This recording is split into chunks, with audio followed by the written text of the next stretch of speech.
Bem-vindos a mais um episódio da rubrica Entrevistas de Elite. Hoje temos pela segunda vez, eu fui ver, e foi literalmente há 11 meses atrás que tivemos o prazer de ter a primeira conversa. Essa foi online e agora temos a sorte de poder estar lado a lado, mas ter-te aqui, Bruno, por isso, antes de mais, muito obrigado por teres aceito o desafio. Tu aceitas todos os desafios que eu lanço, por isso só te tenho a agradecer. Eu não vou fazer grande intro ao Bruno, vocês já certamente em casa conhecem. Bruno Maceiras é mais conhecido que muitos dos ciclistas do pelotão nacional, por boas razões, porque estás a fazer grande conteúdo, divulgas muito, ajuda-nos a nós ciclistas amador a conhecer novos produtos, com muitas dicas, e por isso obrigado também por isso, Bruno. E até, aliás, lanço um desafio, que é, para a malta que realmente está a ver este vídeo e ainda não conhece o Bruno Maceiras, tem aí uma penalização, que é escrever um comentário neste vídeo. É a penalização. 10 segundinhos e a partir daqui nunca mais esquecem quem é o Bruno. Olha, Bruno, sem mais demoras. O ano passado, quando falamos, eu lembro-me que o título era qualquer coisa como 7 pódios em 2024. Sim. Portanto, uma época com muitos frutos. Certamente que evoluíste desde então. Aliás, fizeste desafios também muito diferentes e eu ia começar por aí, que é, como é que tu avalias a época 2025 e também que grandes diferenças é que existiram para a anterior? Ok. Diogo, antes de mais, obrigado pelo convite que fizeste. Com todo o gosto estou aqui contigo. Primeira vez que, como tu disseste, foi online, agora aqui presencial. Olha, assim um ponto de vista geral da época. Preparei-me para esta época, a minha pré-época foi à base de bastantes mais horas. Queria fazer uma base mais sólida. Só que depois dali, mais ou menos em fevereiro, acabei por ter uma queda, que me obrigou a parar 2 semanas. Depois, entretanto, retomei a bike. Só antes de ir à queda, a tua pré-época foi de quando a quando? Foi de novembro. Comecei em novembro. E o janeiro. Sim. Comecei a meter bastante volume. Em janeiro comecei a colocar alguma intensidade. E o objetivo sempre era a volta à Madeira. Sempre foi o objetivo então, principal. Então já sabias nessa altura que ias fazer a volta à Madeira? Eu já sabia. Sim. Já sabia. Eu já sei mais ou menos desde o final do ano passado. Ok. Então preparaste a tua época para chegares ao pico de forma aí? Para pico de forma na Madeira. Boa. Esse era o objetivo.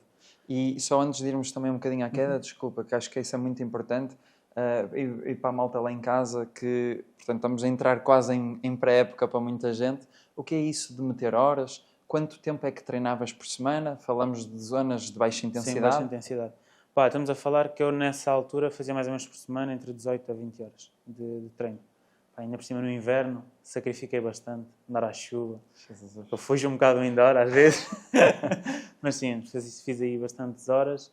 E depois parece que não, aquela pausa de 2 semanas sem pegar na bike, não conseguia andar na bike, e mesmo o ortopedista disse que não podia tocar na bike, fez-me ali alterar um bocadinho a época e cortou-me ali um bocado aquela forma que depois tive que voltar a trabalhar em relação a isso. Tu quando retomas a bicicleta depois dessas 2 semanas, já conseguias meter a intensidade ou até... Depois até consegui meter a intensidade. O facto de estar aquelas 2 semanas paradas parece pouco, mas a parte cardíaca, imagina, para a mesma potência notava logo... subia o pulso, 15, 20 batimentos acima. Certo. Parece que não faz muita diferença. E então em intensidades mais altas, pior ainda. Quando eram baixas intensidades ainda era aceitável. Mas sentias que, na verdade, então, todo o volume que colocaste até à queda foi perdido? Ou... Acredito que depois, entretanto, para aquelas 2 semanas, retomei a bike e passado 2 semanas parece que já estava a começar naquele nível que estava. Ou seja, o corpo foi acordando. Acordou mais fácil do que se não tivesse feito esse volume nessa pré-época. Mas depois também, passado para aí 3 semanas, tive mais uma pausa, mais uma semana. Tive que gripar, de cama, com febre, não sei o quê, mais uma semana parado. Foi ali um início da época um bocado atribulado, mas depois as coisas começaram a correr melhor. Boa, então, ou seja, tu disseste que mudaste um bocado a preparação da época. O que é que realmente mudou com esses 2 imprevistos? Olha, depois foi um bocado correr atrás do prejuízo, porque parece que não, aquelas semanas sem treino cortaram um bocado ali. Como eu te disse, o que eu notava principalmente nem era a falta de força na bike, mas era, esgotava muito mais facilmente. Imagina, como o pulso ia muito mais alto do que aquilo que era habitual, em vez de aguentar 10 minutos naquele intervalo, quando chegava aos 5 já ia todo abafado. Certo. E depois foi um bocado tentar ir introduzindo novamente um bocadinho de volume e alguns blocos de intensidade para tentar Mudaste as provas até que ias participar em função disso? Por exemplo, se calhar proteger-te um bocadinho? Sim, mudei um bocado os objetivos. Não o objetivo da madeira, que esse era o principal, mas mudei um bocado o chip de, ok, vou fazer uns grandes fundos, mas vou lá mais numa de fazer um bom treino. Correto. Ou seja, comecei na bike depois da queda, acabei por ir ao grande fundo de Viena, sem objetivo competitivo, mas só para ganhar aquele ritmo novamente. Tu na prova acabas sempre por fazer ali um estímulo diferente. Obviamente. Estás com uma postura diferente na bike. E então acabei por utilizar esse tipo de provas mais como preparação e não tanto foco no objetivo dessa prova. Ou seja, levar aquilo mais numa da descontração. E já agora como é que decorreram essas provas? Ou seja, mesmo em ritmo de treino, como é que foram os resultados? Foi engraçado, olha, em Viena foi a primeira depois de retomar. Não foi grande prova. Até às 2 horas foi impecável. Ia no grupo da frente, super bem. A partir das 2 horas, aquilo, levei uma tal quebra que foi sempre às cambalhotas até à meta. Imagino. Acho que acabei para aí em 15º, por aí. Que obviamente o ano passado acabei naquela prova em 6º na geral. Correto. Imagina, e tinha feito uma pré-época não tão forte. Só que parece que não, esta pausa fez logo ali uma diferença. Deixa logo moças, não é? Sim. Relativamente à queda em si, não é?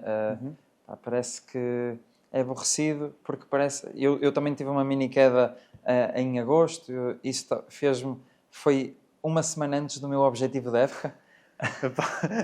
E claro que o meu objetivo da época foi por água abaixo, que era o campeonato de uma semana no Maiúcho, que eu até partilhei contigo. Sim. Mas pronto, é o que é. Mas aquilo que eu sinto é que as pessoas à minha volta ultimamente têm sofrido muitas circunstâncias, quedas, atropelamentos, o que é.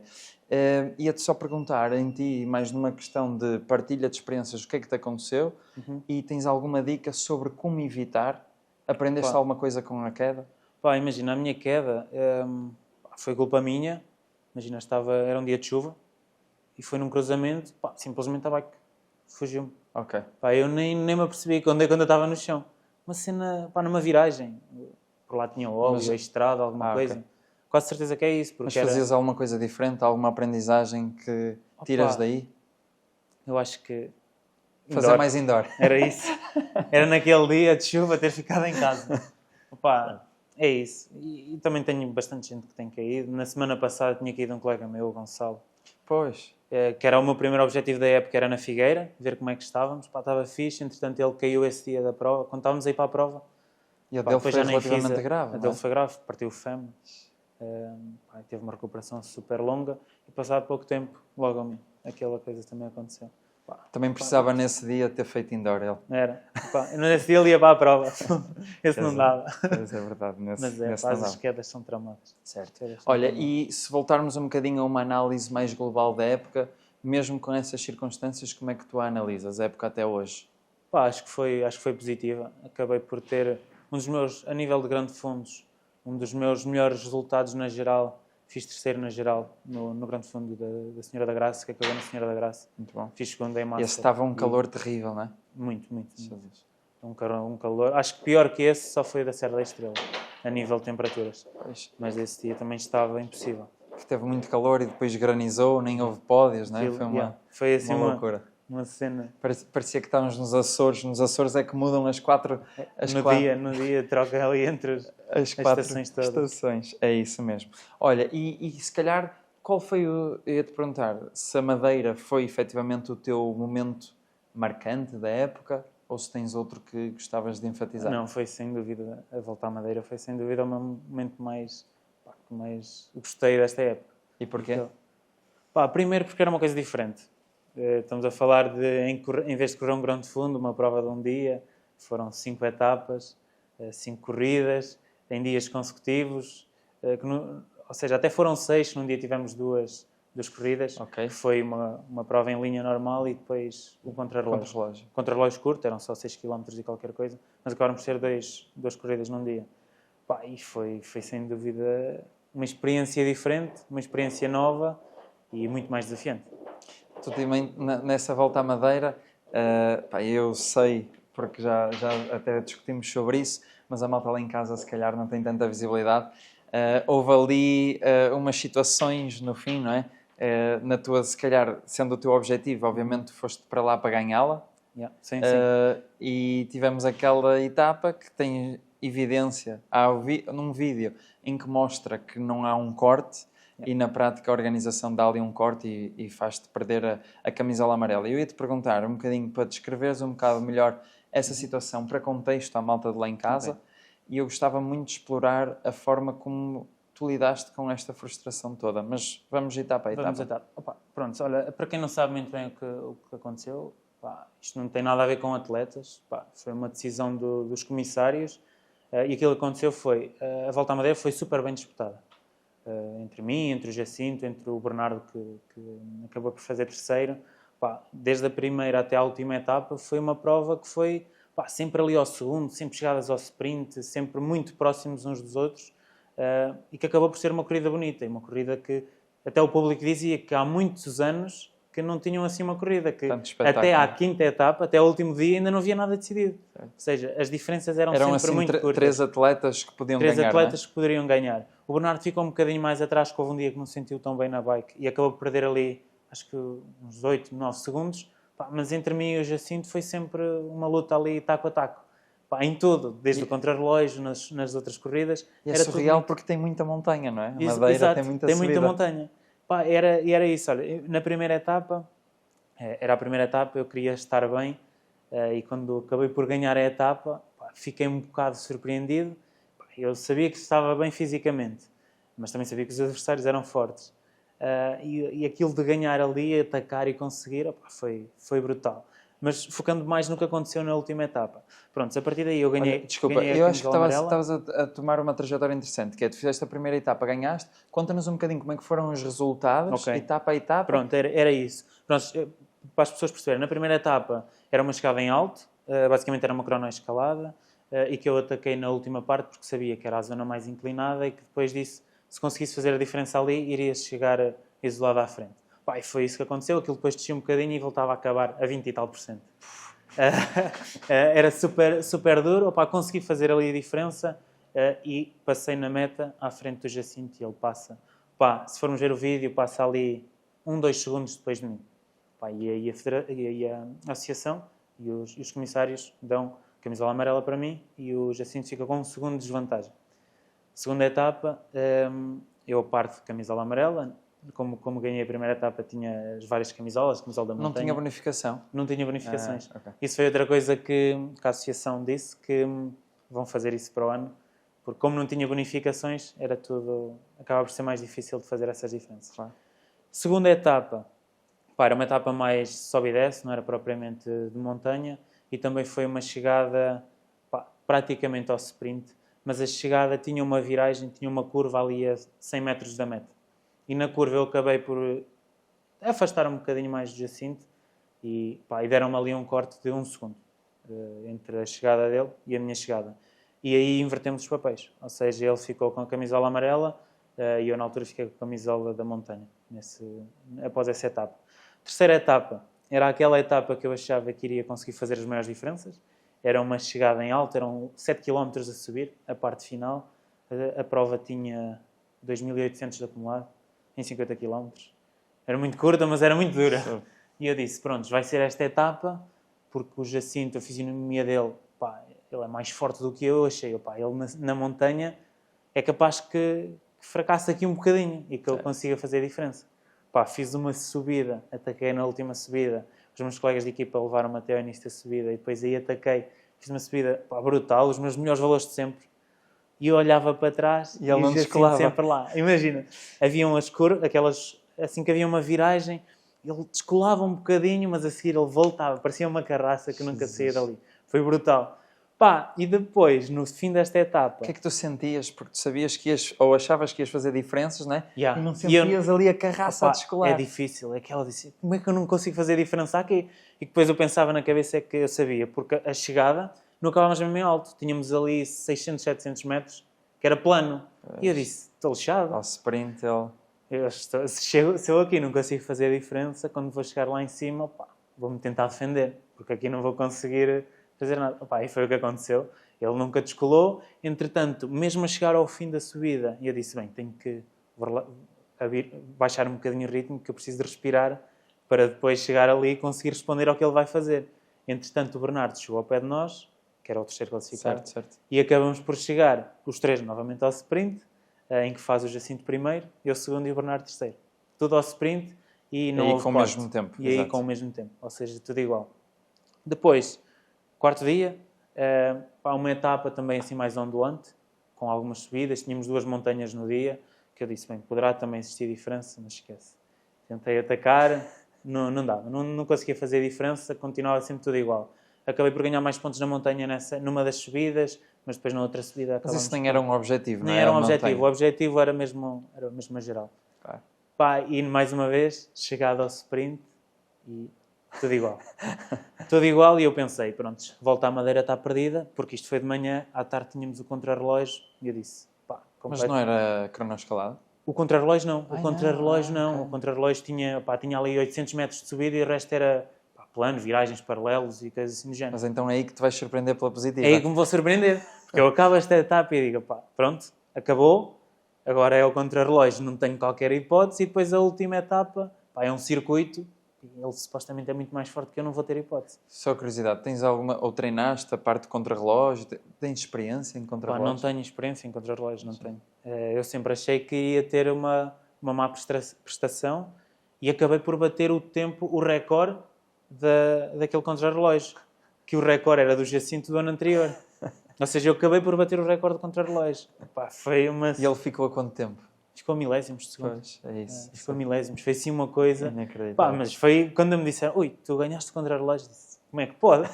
É impossível, como é que eu vou ganhar o contrarrelógio ao Jacinto? Que ele é muito mais... A rolar, pá, achei eu que ele seria muito mais forte do que eu. Certo. Mas acabou Mas por se me calhar surpreender. também já cansado um bocadinho Também, das etapas claro. anteriores. Possivelmente por aí. Possivelmente por isso. E acabei por ser aí uma surpresa e acabei por ir de camisola amarela para a última etapa. Pá, eu disse, bem, última etapa, circuito, o objetivo, pá, é chegarmos juntos. Chegando juntos, está a volta à Madeira finalizada. É isso. E acabo por ganhar. Porque com aqueles milésimos tinhas 1 segundo de vantagem, não é? Sim, eles com aqueles milésimos deram 1 segundo. É isso. E a classificação, partimos supostamente com 1 segundo de vantagem no início da etapa. Pá, e foi a etapa... As primeiras voltas foram um ritmo controlado, a minha equipa sempre a controlar. Só ali nas últimas 4 voltas é que o Jacinto tentou atacar, o Bernardo atacou. Pá, mas sempre consegui ir... Uma das voltas o Jacinto ainda fez completamente isolado, mas depois acabei por conseguir fechar. Pá, e depois chegamos ao sprint, chegamos à reta final da meta, juntos para o sprint. E começamos a fazer o sprint, pá, ia a 60 km/h, uma coisa do género. E, pá, efetivamente, visivelmente, ele deu-me alguma distância. Pá, mas não nos podemos esquecer que nós vamos a 60 km/h. Entre a passagem dele e a minha foi muito curta. E depois... E há um vídeo que tu colocaste, nos vídeos que eu coloquei, que conseguimos ver os milésimos de segundo, pá, não chega sequer a 1 segundo de diferença entre ele e a minha passagem. Isso não foi suficiente para contestar a decisão? E nós contestámos. Imagina, pá, quando eles disseram a primeira decisão, a primeira vez, eu disse, pronto, olha, perdi. Depois a minha mulher disse-me, olha, vê o vídeo. Que no vídeo eu percebi-me e disse, olha, afinal, isto nem sequer faz 1 segundo, como é que eles me dão corte de 2 segundos? Porque eles deram-me corte de 2 segundos. Disse, mas se fosse 1 segundo, já ficava ele à frente, não é? Pá, se fosse 1 segundo, supostamente o critério de desempate iria ser contra-relógio. Ah, ok. Achei porque que era o ficávamos último igual, vencedor. Pronto, ficávamos igual e o critério de desempate seria o contra-relógio. Pá, mas eles até me dão 2 segundos de corte ali naquela situação. E que nem sequer, quando vês o vídeo, não houve sequer, entre a passagem dele e a minha, não houve sequer 1 segundo. Houve 60 e poucos milésimos. Pá, e o mais ridículo nisto, e foi isso que depois me começou a irritar no final da prova, foi quando até o rapaz que ganha, o Fernando, que ganhou a etapa, porque nós discutimos o sprint, mas não discutimos a etapa. Ah, ok. Ou seja, havia uma fuga, a fuga claro. Que me interessava para a geral, e nós discutimos o sprint a geral. Óbvio. Pá, mas na geral foi discutido ao sprint. E o que é mais ridículo, o que é mais surreal, é que o primeiro, o segundo e o terceiro classificado terminam na classificação com o mesmo tempo. E existe vídeo da chegada ao sprint da vitória da etapa, em que existe um imenso tempo entre o primeiro classificado, o segundo e o terceiro. E o critério que tomaram aí é que não passaram mais 3 segundos e então acabam com o mesmo tempo. Então, Critério diferente e que não foi usado de igual forma, pá, na discussão da geral da Volta à Madeira. pois isso é E foi isso que inconsistente. criou ali um bocado de... Pá, não houve aquele rigor. Se na mesma etapa, Sim, se numa fosse situação coerente, não é? idêntica, ok, eles também levaram corte 2 segundos e acabou. Pá, mas na mesma situação, a eles metem ao mesmo tempo e a nós que temos diferentes. Nós, se Acabou por calhar, ser- tu ainda tens esses vídeos? Ainda tenho nos Pronto, vídeos. depois acho que podes partilhar connosco e nós Sim, se podemos quiserem correr colocar. no vídeo, só para a malta lá em casa Para também perceber ter, a situação. Sim, perceber sim. a situação. Claro que sim. Pá, eu lembro perfeitamente de ver e eu, que não tinha nada a ver, obviamente gosto muito de ti e continuarei sempre a apoiar-te, mas fiquei profundamente revoltado. Mas há uma coisa que me surpreendeu no meio disso tudo, porque eu tenho a certeza que tu estavas altamente frustrado, mas a forma como reagiste a isto, e até publicamente, foi muito madura, por isso queria-te dar os meus parabéns, porque acho que no meio de tudo não apontaste dedos, foste politicamente correto, soubeste respeitar os teus adversários, porque isto não tem nada a ver com o Jacinto e o Claro que Bernardo, não, não é? claro que não. Tipo, e foi o que eu te disse desde o início. Pá, foi uma Volta à Madeira super bem disputada. E qualquer um de nós, pá, a vitória era merecida por qualquer um de nós. Sem dúvida. Porque foi sem dúvida uma Volta à Madeira brutal. Claro, claro. Pá, Mas às vezes mas são acho coisas... que nós na frustração às vezes acabamos por nos esquecer e fechar Sim. e até acabamos por desconsiderar inconscientemente as pessoas à nossa volta e tu não o fizeste, por isso foi tudo muito feito, foi tudo feito de forma muito madura e parabéns por isso, acho que é uma inspiração para todos nós que vivemos o desporto porque e vê-se isso se calhar muitas vezes até mais no futebol, que dá muito mais visibilidade da malta queixar-se do árbitro, ou da outra equipa, ou disto, ou daquilo, e há muito pouco fair play, e acho que no meio disto tudo deste-nos uma valente lição enquanto desportista. E agora a pergunta que eu tenho é, ainda assim, como é que foi essa noite? Como é que viveste essa frustração? Pá, foi um bocado complicado. Porque imagina, eu fiz bastantes sacrifícios para chegar à Madeira, pá, no meu pico de forma, e era o meu grande objetivo. Claro. Pá, e depois perceber que, se calhar, por uma má decisão pá, de regulamento ou do que é que quer que seja, o resultado final pode ter é a diferença entre ser o segundo, pá, ou ser o primeiro. Pá, ainda por cima foi a minha melhor prova que fiz, não é? Uma prova por etapas, uma coisa diferente daquilo que eu estou habituado, um evento diferente daqueles eventos que eu estou habituado. Fora da tua zona de conforto, não é? Na Madeira, Exatamente. tiveste que ir para lá. É isso. Não sei se foi a tua primeira vez na Madeira. Pá, foi a segunda vez que estive na Madeira. Pá, mas acaba por ser, foi difícil, e principalmente os dias a seguir. Onde é que te acabei apoiaste? Pá, acho que na minha família, na minha esposa, Claro, principalmente. tu partilhas muito, mas nota-se que a Vera, obviamente, será a pessoa mais importante para ti, mas é o teu maior apoio, sem Sim, dúvida, não é? sem dúvida. Pá, se não fosse ela, E era se ela não impossível. estivesse aqui atrás, Não, contaria assim. dirias o mesmo? Sim, sem dúvida. Opa, é muito. É graças a ela que consigo fazer o que consigo. É ela que me apoia, foi ela que me apoiou muito nesta situação, porque também te vou ser sincero. Após a volta à Madeira, pá, deu-me ali um stress, eu disse, fogo. Perdi aquela motivação de treinar. Eu Pá, percebo. houve ali uma frustração, percebes? Que me causou aquele episódio, acabou por causar. Ao início tentei levar aquilo muito de leve, mas depois tu começas a pensar, que é do género, fogo. É a diferença entre seres o segundo, daqui a 10 anos ninguém se lembra que tu foste segundo. Obviamente. Daqui a 10 anos vão ver quem é que ganhou a 50ª edição da Volta à Madeira. Claro. Pá, é normal.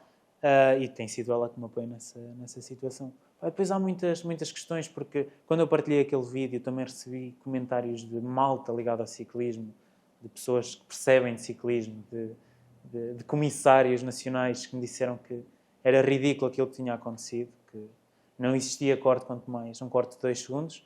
Opa, e depois, quanto mais tu lês aquilo, mais dizes fogo. Aumenta a tua frustração. Aumenta a tua frustração. Porque, por um lado, é bom sentir o carinho das pessoas, É isso. mas é a validar um bocado toda a frustração que sentias, não é? Exatamente. Por isso, opá, é um dia de cada vez. E é... Quando é que sentiste que verdadeiramente ultrapassaste a situação? Pá, se calhar ainda não passei verdadeiramente a situação. Ok. Porque desde a volta à Madeira ainda não... Pá, tenho andado muito mais relaxado na bike, sabes? Pá, continuo a treinar, porque eu gosto muito de treinar, mas se calhar não com tanta disciplina como treinava. Do género, pá, hoje tenho que fazer 4 horas, faço 4 horas. Se calhar agora, olha, hoje tenho que fazer 4 horas, mas se fizer 3, pacífico. Pá, também já não tenho objetivos nesta época, estamos relaxados. É levar a isto para desfrutarmos. Não tão foco com tão foco na competição, mas sim mais foco de aproveitar, passear, desfrutar da bike. Atualmente estou mais nessa postura. E sem dúvida que mereces essa abordagem, mas não sentes que poderá ser um risco se não resolveres a tua situação com a volta à Madeira? Claro. Mentalmente. Claro que sim. Eu tenho que, lá está, tenho que resolver isso, porque é como te digo, enquanto esta situação não estiver totalmente resolvida na minha cabeça, há sempre ali um entrave. Que eu digo, esforcei-me tanto, fiz tanto, e afinal, tipo, isto não é só o esforço. Também há situações que nos ultrapassam que nós não conseguimos controlar, mas tem que se ultrapassar. Sem dúvida. E sem dúvida, e vou dizer, costuma-se dizer que um problema adiado é um problema triplicado, nem é duplicado, é triplicado.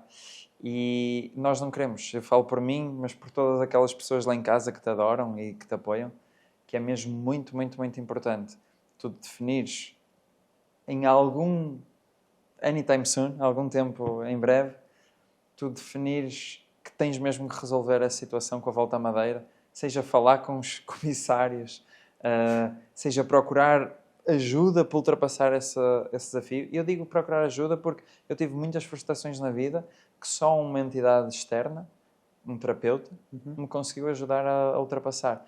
E acho que as gerações anteriores à nossa têm muito o tabu de visitar um psicólogo, falar com alguém, e a nossa geração acho que tem menos, mas certamente que esses profissionais existem para essas situações. E aquilo que eu quero dizer é, isto parece uma situação muito leviana, mas acho que perdemos muito bons esportistas, muitas vezes num momento mais cedo no tempo. Estou a falar de jovens com 14, 16 anos, que com esta frustração não conseguem lidar com ela e acabam por desistir, nem conseguir ver o desporto à frente. Sim, que isto faz, lá está o que tu dizes, é uma coisa que se tem que resolver, porque é um impacto muito grande na forma como tu sais para treinar, simplesmente isso. Sem dúvida. Vai-te alterar essa parte toda. Sem dúvida. Eu estou aqui numa posição de colocar-te algumas questões, mas permite-me também esta ousadia por uma pessoa que realmente aprecia as tuas qualidades e gosta de ti, de dizer que assim que sentires preparado, resolve a situação, porque precisamos de Bruno Maceiras em 2026 em grande forma. Olha, indo para uma nota um bocado mais positiva, partilha um bocadinho sobre o que é correr com uma equipa, não é? Tu correste por uma equipa estruturada, Marítimo. Obviamente que tu nos Granfondos corres com a Love Tiles, a equipa, se calhar, amadora maior. O Carlos faz um ótimo trabalho, por isso parabéns, uma nota também para ele. Mas o que é correr com a estrutura como a Marítimo? É diferente. Apesar da Love Tiles ser uma equipa e nos Grandes Fundos, às vezes tentarmos trabalhar um pouco em equipa, mas nunca é igual a uma equipa estruturada. Ou seja, basicamente no Grande Fundo até definimos alguma coisa, mas depois é uma corrida muito individual, em que a maior parte da corrida vai ser individual. Não existe uma estratégia definida. No Marítimo era diferente? Era diferente. Imagina, lá está, no Marítimo o objetivo era corrermos para a geral, porque após a primeira etapa eu fiquei muito bem classificado e então a partir daí era correr para a geral. E então, inicialmente havia outro co-líder ou o objetivo sempre era pôr-te a vencer? Não, olha, tinha eu e estava o Nuno Manso, que costuma ir muitas vezes pelo Marítimo e que já tem tido bons resultados. Seríamos os dois, porque lá está, eu tinha bons números, mas eu nunca tinha corrido por etapas e a equipa também não sabia como é que eu me iria, porque uma coisa é correr um dia e outra coisa é correr estes dias todos. A equipa não sabia como é que eu me iria portar. Claro, obviamente. A partir do momento que na primeira etapa eu consegui fazer diferença, e o Nuno logo esse dia não teve um dia muito bom, acabei por eu passar a ser o líder da equipa a partir desse dia. E a partir daí a equipa trabalhava a favor da... E havia, lá está, uma reunião, havia a tática preparada para cada etapa? Sim. Tínhamos um treinador da equipa que nos dizia o objetivo da etapa, onde é que poderíamos tentar fazer a diferença. Por curiosidade, na volta à Madeira também, sei lá, aquilo que vemos na volta a Portugal... existindo, por exemplo, carros de apoio e afins, existe alguma coisa nesse sentido também? Sim, temos carros de apoio igual. Que nos dão bidons, dão-se tudo. Ajuda-nos também a clarificar. A volta à Madeira acaba por ser, é uma corrida amadora, é semi-profissional, é o quê? Olha, atualmente a corrida é como se fosse uma corrida de Masters aqui em Portugal. Ok. É uma corrida de etapas, mas de Masters. Já chegou a ser uma corrida profissional, em que temos o Rui Costa já venceu lá, na altura que iam equipas muito boas, o Tiago Machado também acho que já chegou a vencer. Atualmente a corrida está mais num contexto de é uma corrida federada, mas uma corrida tipo de Masters. É nesse contexto. Ou seja, e nesse sentido, até porque acho que é sempre uma curiosidade para a malta lá em casa, algum prémio monetário associado, quer por etapas, quer à geral? Não existe prémio monetário. Ok, ou seja, existe apenas só as equipas, sim, não é? Que têm os seus sponsors e acabam por te dar todas as condições necessárias. Já por curiosidade também, a nível de equipamento mais bicicleta e afins, era a tua bicicleta? Era a minha bicicleta. Okay. A nível de bicicleta. Só o equipamento em si é que era da equipe. Mas aí faz sentido, não é? Porque tu, como é óbvio, estás habituado à tua bicicleta, já tens o teu fit. É isso. E é a nossa bicicleta. Boa. E o que é que poderias, se calhar, destacar de o que é uma volta à Madeira, se calhar com aquilo que tu conheces de uma volta a Portugal a nível de diferenças? Uma das grandes diferenças é a extensão das etapas. Porque acabam por ser mais curtas, apesar de terem muita dureza. As etapas lá são também, curtas, mas são muito duras. Então, estamos a falar que uma etapa lá de 50 km é com 2.000 e tal de acumulado. São duríssimas. Enquanto na volta a Portugal, tipo, 170, 160 km. Com o mesmo acumulado, assim. não é? Sim, é isso. Acho que será assim uma das grandes diferenças. E a nível daquilo que era o apoio na estrada, sentia-se a malta da Madeira a aderir? Sim. Era interessante, era engraçado.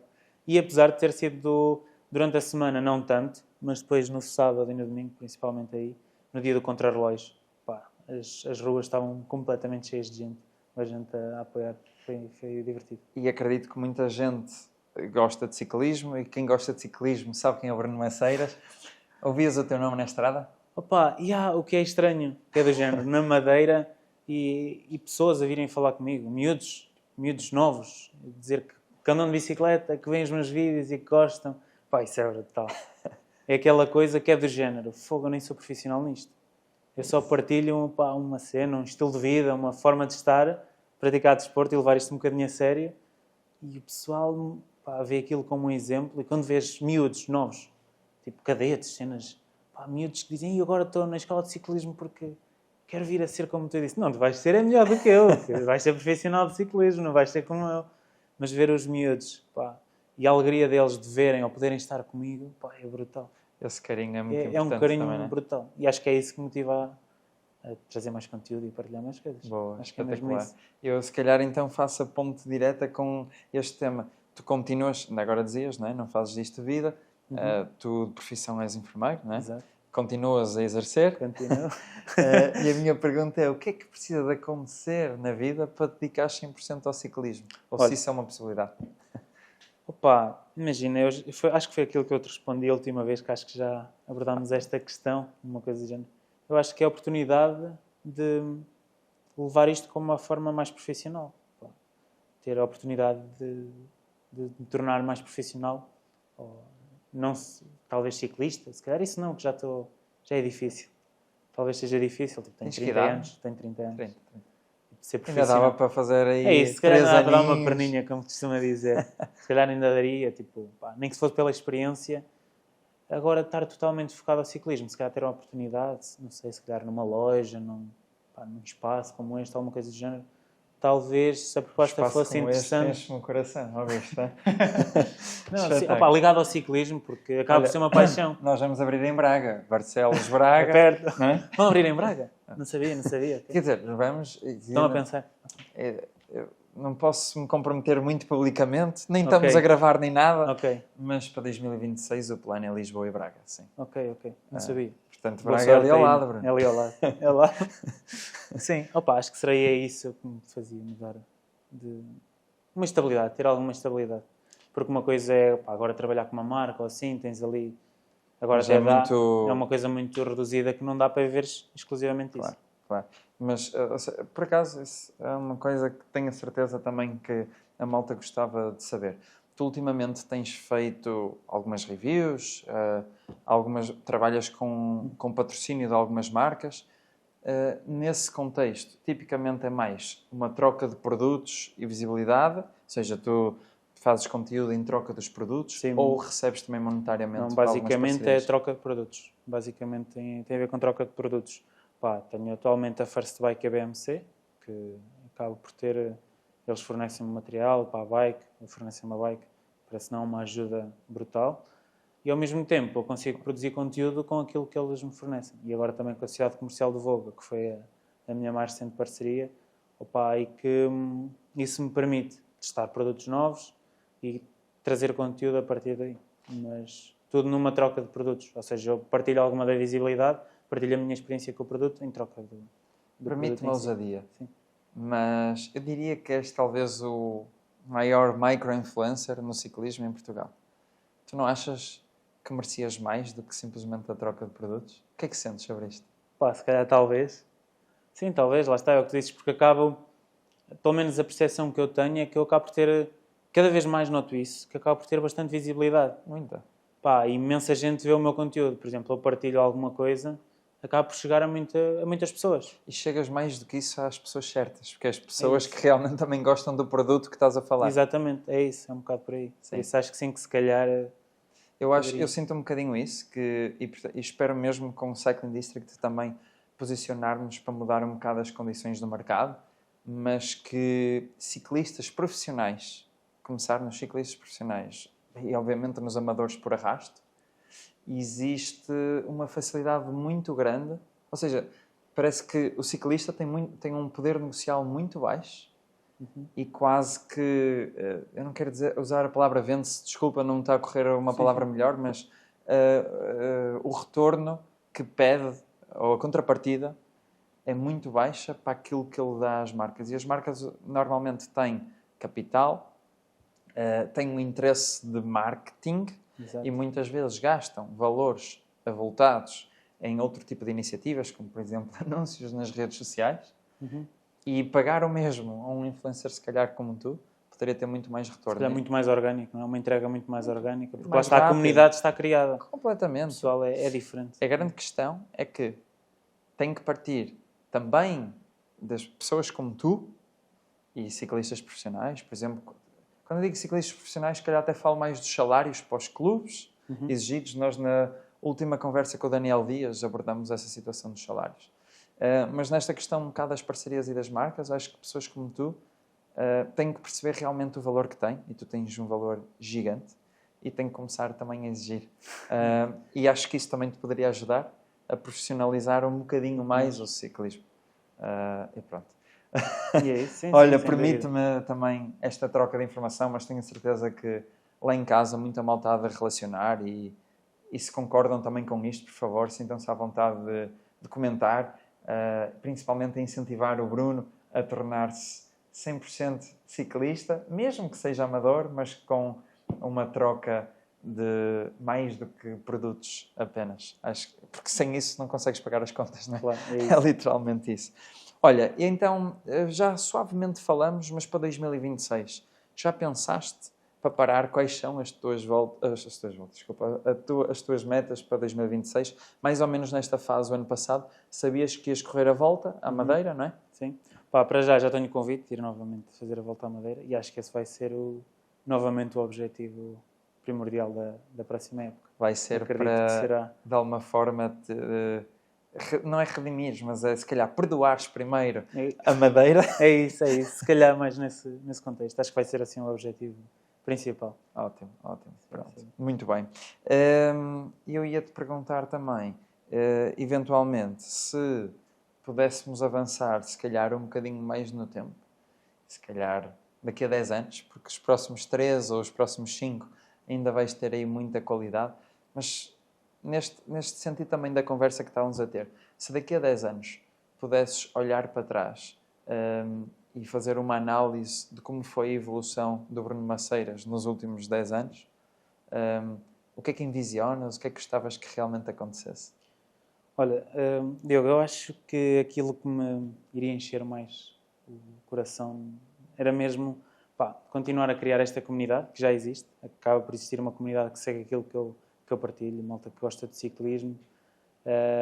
E daqui a 10 anos olhar para trás e ver que foi o motivo de um miúdo ter começado no ciclismo e agora ter feito do ciclismo a profissão dele, ser ciclista profissional, ou até mesmo que ser aquela pessoa que olho para trás e que alguém me diz, olha, há 5 anos atrás ou 10 anos atrás estava em excesso de peso e entretanto ganhei o bichinho pelo desporto porque tu até me partilhaste que até dá para trabalhar e praticar desporto e agora estou num peso saudável.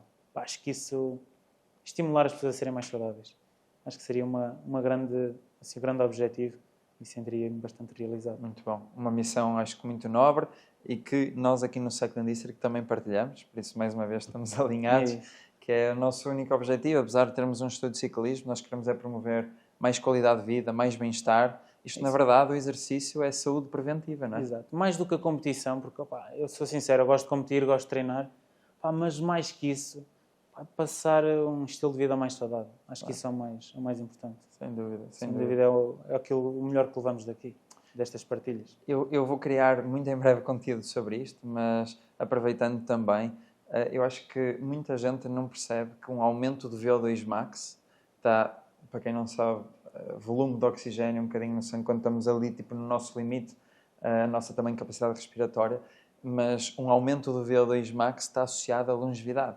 Exato. Sabes que eu fiz uma brincadeira há 10 dias com o ChatGPT, ia usar alguma research que eu encontrava online, e eu há 3 anos, quando comecei no ciclismo, tinha 10, 12 quilos a mais, ou 14 quilos a mais, 12, 14 quilos a mais, acho que é exatamente isso. E fui ver ao intervalos o meu VO2 max na altura, que era tipo à volta de 40, e agora está à volta de 65. E fui ver o que é que isso me dá a nível de saúde, só este pequeno aumento. E na verdade é estimado que me dá, em média, 7 anos de esperança média de vida. É surreal. Imagina, publicidades à parte, o UP, uma das métricas, eles agora lançaram aquela opção que te diz supostamente a tua idade cronológica e a biológica, em que um dos fatores da idade biológica é a medição que ele faz do teu VO2 máximo, a análise que ele faz. E provavelmente quanto mais elevado for, tens mais uma idade baixa muito é a tua idade biológica. Exatamente. É bem interessante. Acho ótimo. Sem dúvida que isso faz toda a diferença. Eu, pelo menos, acho que vivemos tão pouco tempo, não é? Enquanto seres humanos neste planeta. Tudo aquilo que eu acho que o recurso mais escasso não é dinheiro, é realmente tempo, não é? E a saúde está completamente relacionada, não? Exatamente, relacionada com o tempo. Por isso, eu acho que é uma causa muito nobre e espero também continuar também, direto ou indiretamente, em paralelo, continuar também a trazer mais malta para o exercício e a terem mais saúde. Olha, Bruno, tem aqui também uma secção, como já fizemos também antes, de perguntas e respostas rápidas. Desta vez, acho que não há nenhuma pergunta repetida, mas temos aqui uma nova ronda. Por isso, eu-te só perguntar, estás preparado? Bora lá. Bora lá. Melhor corrida da tua vida até hoje? A primeira etapa da Volta à Madeira. É? Mais do que o contrarrelógio? Mais. Porque foi aquela coisa, eu sabia que estava bem, mas pensei que não ia dar para ganhar. Tipo, vestir a camisola amarela a primeira vez, corrida por etapas, foi genial. E dá-te logo ali um boost de confiança gigante, não é? Maior sacrifício que já fizeste pelo ciclismo? Diria se calhar a família. O tempo que rouba a família. Se calhar é um sacrifício. Se calhar podemos perguntar ali à Vera, não é? Quer dizer, a Vera também faz muita coisa contigo, não é? Até já te descarrega de calções ou saia, mas eu lembro-me de ver esse vídeo. Foi. Mas acaba por ser. Acaba por roubar um bocadinho de tempo. Apesar dela estar muito comigo, mas acaba por ser assim um sacrifício. Eu sei que isto é de perguntas e respostas rápidas, mas tens algum arrependimento até à data? Ou sentes que consegues gerir bem? Acho que não. Arrependimento não. Acho que dá para gerir bem. Ótimo. O que é que preferes para treinar? Intervalos intensos ou uma zona 2 longa distância? Intervalos. A zona 2 é aborrecida, não é? Às vezes é fixe. Se meteres um podcast, acabas por aproveitar ali o tempo e ouves alguma coisa.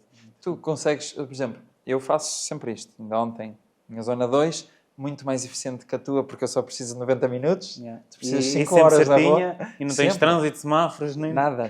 Aliás, há malta que faz as zonas 2 oscilar mesmo no rolo. Mas a minha, literalmente, faço o aquecimento e depois é a mesma potência, uma linha constante. Sempre. E eu, no rolo, obviamente, eu consigo ouvir um podcast. Mas tu na rua consegues? Por acaso as pessoas perguntam, mas acho-te natural? A sério? Eu consigo. Porque tens que estar muito atento ao trânsito, às curvas e afins. Sim, pá, Mas já te habituaste, não é? já me habituei. Já me Acho que é habituei. isso. Acho que é por causa disso. Mas cuidado, não te habitues demais, porque às vezes os descuidos na Sim, rua sim, não sim. são iguais aos Isso é descuidos do verdade. rolo, não é? Pois, eu tenho aqui uma pergunta que tu já respondeste, que era a última vez que pensaste em desistir. Ai, não é bem isso. Eu vou mudar um bocadinho a pergunta e fazer-te. Última vez que pensaste em desistir de uma corrida? Opa, de uma corrida, desistir. Se calhar na Serra da Estrela este ano. Foi... Pá, isto é perguntas rápidas, mas até vou... Não, está à vontade. É um sítio, pá, é um sítio que me diz muito. Porque eu sou da Guarda e a Serra da Estrela é relativamente perto. É sempre uma prova que me diz muito. E quero estar bem lá. E, não sei se é da pressão psicológica, é sempre a prova das provas que me corre pior. É sempre daquelas provas que chego... Pá, este ano também estava muito calor. Pois, ia dizer isso. E se calhar isso influenciou. E então quando estávamos a subir o Adamastor eu disse, o que é que estou aqui a fazer? Tipo, mesmo para... Mas disse, não, agora vou até lá acima. Mas E esses pensamentos acabam por passar muitas vezes pela acabam cabeça, por passar muitas vezes. Nesse dia foi várias vezes que não é? O que é passaram. que disseste a ti próprio para continuar? Pá, isso tem que ser. Agora tem que ser até lá acima. Eu acho isso muito interessante, porque também já me fazem às vezes a mesma pergunta. No outro dia estava a fazer uma prova com 2.200 de acumulado, no rolo 2.200 de acumulado. Pá, eu estava a meio, ia 1.000 e pouco, e dizia, o que é que eu estou aqui a fazer? O que é que eu estou aqui a fazer? Mas uma pessoa depois, nem pensa. É, tipo, é isso, pensa. é para fazer, não é? É, agora vai, faltam mais. Tu olhas para o GPS, olha, faltam 10 km até lá acima. Então, é pensar, eu às vezes penso assim, olha, 10, agora até aos 9. Agora já faltam 9, agora até aos 8. Exato. Às vezes Encontras meto ali pequenas mecanismos, não é? metas. Pequenas metas, agora é só até aos 9. Depois é só até aos 8. E vai indo. Quando dás contas, estás lá acima. Pá, perfeito. Eu uso também muito essa técnica e até para mim, acho que se calhar depende um bocadinho também da minha formação, mas uso muito percentagens, que é tipo, já só falta 30%, já só falta 20%, parece pouquinho. Mas já é isso. Ali aos pedacinhos parece que se torna mais fácil de suportar aquele esforço. Certo. Acho que sim. Mas isto, malta, acho que para aí em casa, a resiliência treina-se. E eu acho que quando criamos o hábito de treinar e com muita consistência, não é? A opção de desistir acaba por dissipar, não existe. É porque diz, então treinei tanto para estar aqui. Agora vou desistir aqui a meio. Agora vou esforçar mais um bocadinho e conseguir chegar até ao fim. Bruno, mas eu acho que o ciclismo é uma escola para a vida, não é? Porque a resiliência nós não precisamos só em cima da bicicleta. É a resiliência numa relação amorosa, em tudo. no trabalho, no que for, não é? Completamente. Isso, acho que é uma competência fulcral. Tens alguma inspiração no ciclismo atual ou do passado? Qual é a tua maior inspiração? Pá, olha, inspiração, eu vou dizer que não tenho assim uma inspiração. Pá, gosto de ver os atletas, altos atletas, como Pogačar, como Vingegaard, como João Almeida, mas eu acabo por não são a minha inspiração, porque eu já não ambiciono chegar ao nível que eles estão. Mas então Pá, eu tens já um estou favorito? numa perspectiva diferente. Pá, o favorito é João Almeida porque é português. Então. E porque tem grande qualidade. Por isso é o favorito. Mas acaba por não ser... Pá, porque a minha postura não é ser um atleta tipo de elite, completamente de elite. Para isso já tinha que ter começado muito mais cedo. Mas sim uma postura de conseguir conciliar uma vida, um estilo de vida que englobes o ciclismo nisso. Acho e tu em particular, até porque concilias uma vida feita por turnos. Ou seja, isto é uma loucura ainda maior, não é? Portanto, a partir daí consegues conciliar o que for. Em 2025, ciclismo numa palavra. Só para 2025, porque senão é a mesma pergunta do ano passado. Se calhar... persistência. Boa. Persistência. Realmente tiveste que passar aquelas duas adversidades, por isso se calhar é a melhor palavra. Última pergunta. Obrigado, Bruno. O que é que dirias? Acho que isto muito ligado com a tua missão, que dizias. Mas o que é que dirias a alguém que está a ver esta entrevista, que até gosta, eventualmente, de ciclismo, mas constantemente arranja desculpas. Diz que não tenho tempo para treinar, não tenho tempo, não cuida dela, põe sempre outras prioridades, sejam profissionais ou afins à sua frente. Sim, lá está, é sempre mais fácil arranjar uma desculpa do que partir para a ação. Eu acho que querem, vão fazer, têm que fazer. Meter na agenda e dizer, olha, vou sair do trabalho às 5 e vou treinar das 5h30 às 6. Nem que seja só meia hora. E hoje deu, e depois tem que se tornar um hábito. Mas Porque é quando se reservar quer a muito, agenda, é não é? reservar. Tem que se... Porque senão depois é fácil arranjar desculpas. Tu chegas a casa, vais lanchar, entretanto ligas a televisão ou vais ao YouTube, perdes ali um bocado de tempo e olha, já são 6 da tarde, já não vou treinar e já acabaste por ficar por ali. Então é definir, olha, aquele horário vou sair, pá, preparar já as coisas, deixar a nutrição ali de lado para tu chegas do trabalho, pegas naquilo e sais para treinar. É isso. Quantos menos desculpas houverem, Correto. mais fácil é tu ir.